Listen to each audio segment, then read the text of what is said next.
అసలు ఎంత భయంకరంగా ఉందో అంటే అమ్మో ఇంత భయంకరంగా ఉందో, ఎంత చిన్న చీకటిగా ఉంది. లిఫ్ట్లో కరెంట్ లేదని దేవుడు బొమ్మ పెట్టారు చూసారా. చాలా ఎవరికో భయం వేసి ఉంటుంది. దీనికైతే లైట్ ఆప్షన్ అనేది లేదు, ఓన్లీ ఫ్యాన్ ఆప్షన్ బటన్స్ ఉన్నాయి. ఇక బయటికి పోతే చూడ ఎంత చిన్న చీకటిగా ఉందో, నాకే భయం అవుతుంది. ఆర్డర్ చేయడానికి వచ్చిన డోమినోస్ పిజ్జా.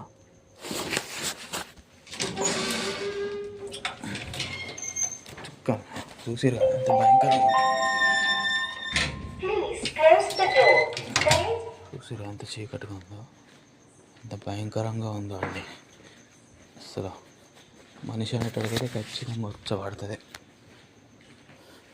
ఇటువంటి అపార్ట్మెంట్లోకి రావాలంటే కుక్కలు కూడా బాగా నడుతున్నాయి.